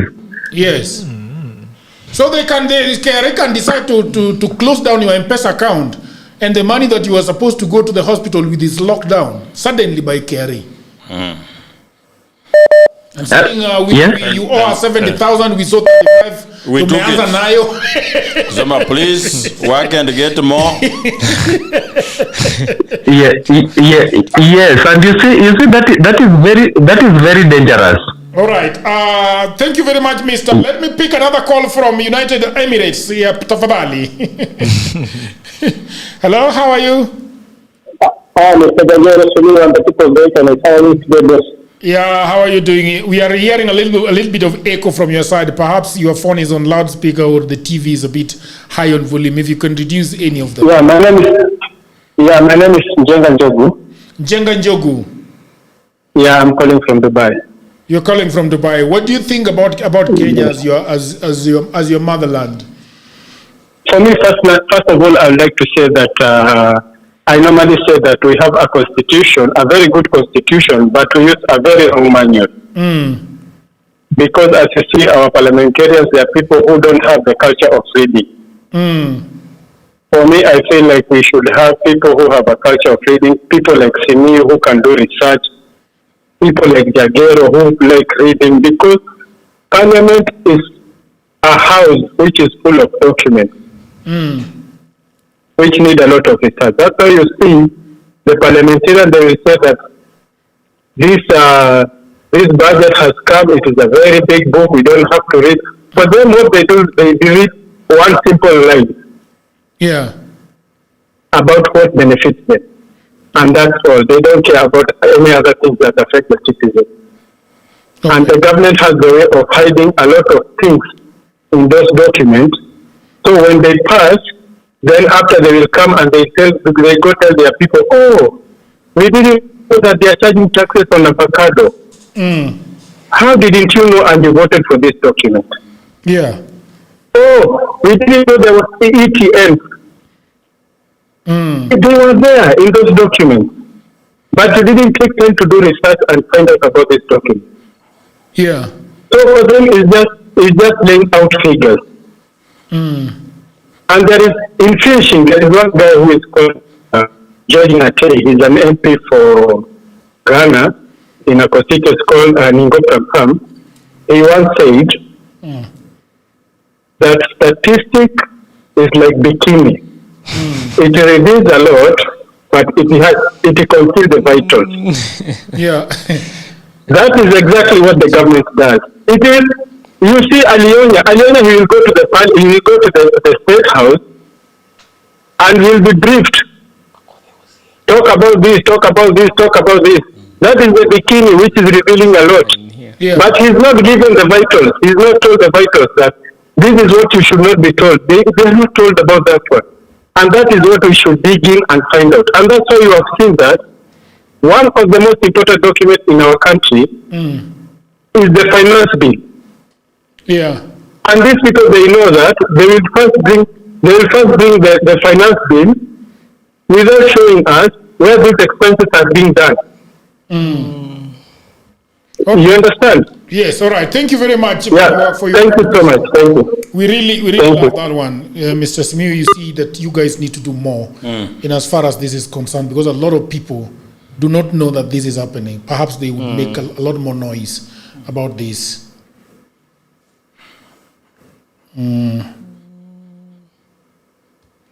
Let us take a few more calls and then we can wrap it. So there is this call. Somebody told us that we need a call management service. Yes. But what is that? I thought this is the call management service. No. Hello, how are you doing? Thank you. Yes. Finally. Good evening. What's your name? Where are you calling us from? My name is Awur and I'm calling you from the beautiful city of Hamburg. Beautiful city of Hamburg. That is Germany. That is Germany, yes. Yes. So what do you think about our country? Thank you. We have have the same problems in Germany. Okay. There's an echo. I don't know why. Yeah, I think the echo is from you. If you are on loudspeaker, you can get us from loudspeaker, and also if you are hearing us from another machine, then you can loudspeaker. That. Yeah, we see the same problem in Germany where tax reforms are benefiting the high net worth individuals. Okay. And I think that's the same thing in Kenya. Okay.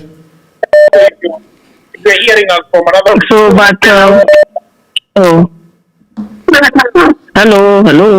There is another device that is giving us an echo. And the situation in Kenya is so worrying. But I personally think that the middle class needs to step back in doing their job in auditing this report. All right. Thank you very much for your contribution. Hello, how are you? Fine, thank you. How are you? You're very well. How are you doing? We can't hear you very clearly. Can you step up your voice a little bit? I'm doing fine. This is Benson Shikuku calling from Kisumu. Shikuku from Kisumu. Exactly. What do you think about Mada Leo, the finance bill and everything else that's happening in the country? So thank you so much. Actually, I'm your great fan. Thank you. And I like what you're discussing each and every day. So about finance bill, I want to be very categorical. You know, all of us and most of us, we are criticizing the finance bill. Okay. Of which that is right. But a lot of us, we are not giving solutions. For example, finance bill and the taxes that we are having. Those taxes, of course, it helps the government to run. Yes. Let me answer you on something. Can I answer you on something? Yes. You're saying that we are discussing so much about it without giving solutions. Part of this finance bill, it has not been ratified. So part of it is public participation. So that is why we are criticizing those particular provisions right now. So we are not, part of the solution is actually to discuss about the provisions that we do not want to be in that particular finance bill. But the caller has some solution that he wants to tell you. No. What's your biggest concern, Dogoyango? Talking about it. So it's not necessarily a concern. Yes. What I'm not getting from even other callers who are calling is the solution part of it.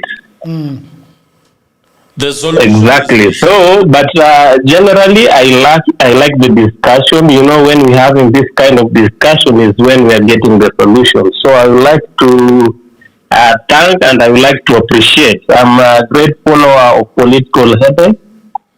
And today I'm missing Odhiambo. He's also a great man who always have nice views. All right, thank you very much. Have a good evening. Hello, how are you doing? I want to a solution. Hello? Are we the government? Well, are we elected? We are not the government to be giving solutions. Did you elect for solutions? There are so many messages on this. They would ask us for solutions, but if they messages, then we wrap this up. No, but these messages comments are not today. Yes, these are yesterday's messages. No, you don't read yesterday's messages. Read for today's. We can. Okay, I think that let's political heat. Hello, how are you? Hello. Hey, how are you doing? What's your name and where are you calling us from? You can tap your voice a little bit. Okay, I'm Purity. I'm calling from Nairobi. You're calling from? Nairobi. Hello, Nairobi. Yes, we can hear you. There is a lot of brushing on the phone. I don't know what's going on there. I don't know. I've reduced the volume. Yeah, but you can just pick up. We will be able to hear you. Okay, so I'm commenting on your work on the way you're commenting on the finance bill. Okay.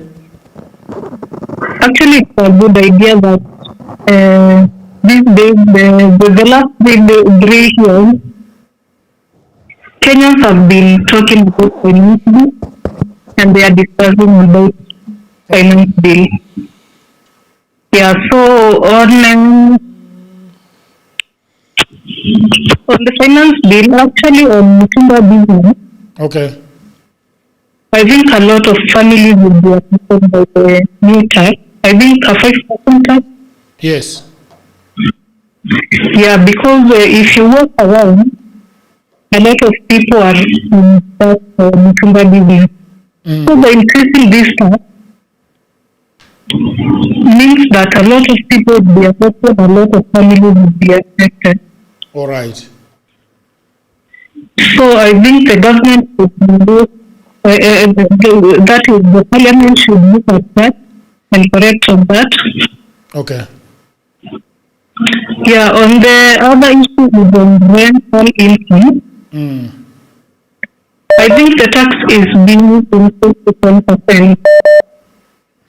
All right. That means that landlords will come up with a strategy to increase the rent, Okay. which will actually affect the. All right. Thank you very much. Yeah.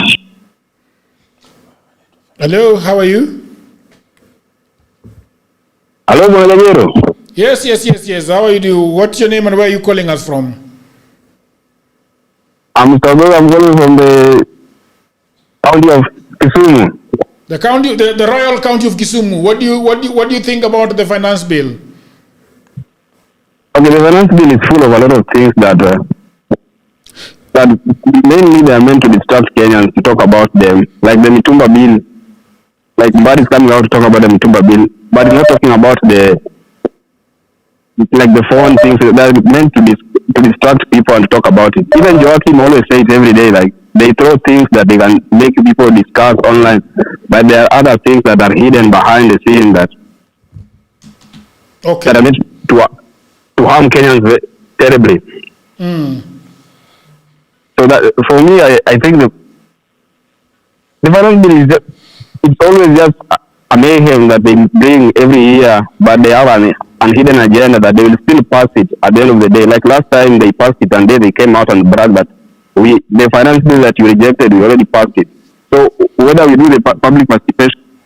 All right. Thank you very much for that contribution. People of the internet, I think that is that. It's been a very, very wonderful time having you guys around. I want to specifically thank Mr. Joachim, the SG of Safina Party, Safina Pesa.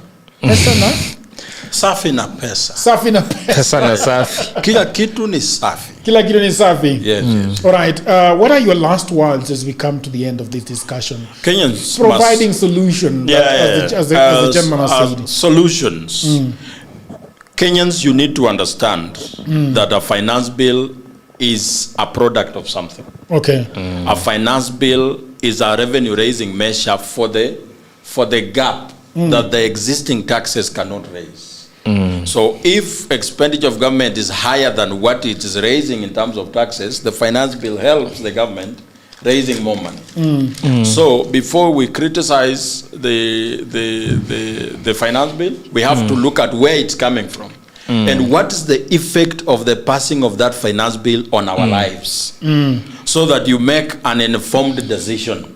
And the only people with the ability, talent, and skill to talk about these issues is us in Safina. Most of these party leaders cannot sustain a 40-minute talk on issues of numbers. They will fall asleep. But our party leader and us in this circle are the best, Bwana. Yes. So you people, welcome into the ark.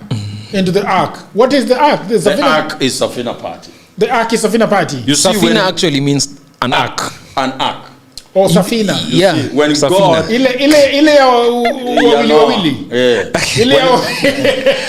God when God saw that the world is going to finishing. Let me preach. No, in finishing. When God saw that the world is going to end, okay, He did not say that take this orange and go and plant. God did not send Noah with an ear to go and listen. God did not send Noah with a wiper to go and wipe people's problems. He did not send Noah with a wheelbarrow to go and carry their problems. He sent Noah with an ark and the exact mathematical measurements of how the ark should look like. So in this crisis we are looking at, Safina is that ark, and Noah is my party leader, Jimmy Wanjigi, who is the incoming head of state. Thank you very much. May God bless. TikTok lawyer? For me, I would just like to tell Kenyans, as we are discussing about the finance bill, let us also discuss about our debt. Yes. And let us also discuss about our budget. Because one of the things that I hate is how comes we are only spending about 10% or 5% of our entire budget on development. Yes. And the entire 95% or 90%, we are spending it on government expenditures, we are spending it on servicing debt for money that is borrowed, and we do not see what development has been used for. So let us focus keenly on what our budget is. And I want Kenyans to rally and call for the government to reduce its expenditures. Why is the wife of the deputy president using 300 million to move around the country? Why is it that a certain ministry allocated 500 million just for fuel? And who said that? Why is it that State House is using billions of shillings to host people and rallies?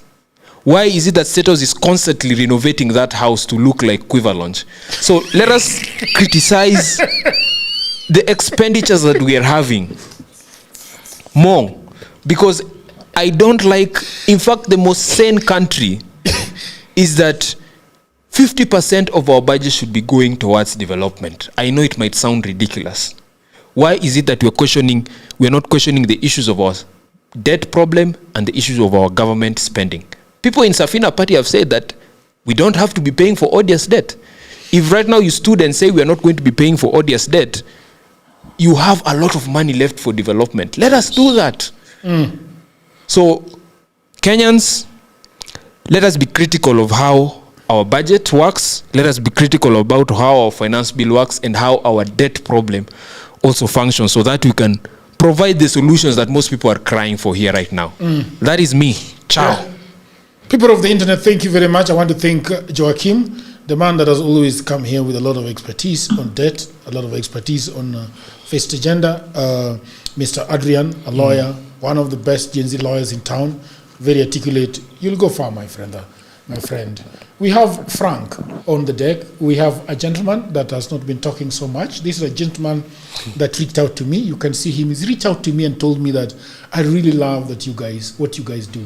Can I come and watch and learn? Because I want to be a journalist in the future. Very and I told him, you can come, you can learn. His name is Samir.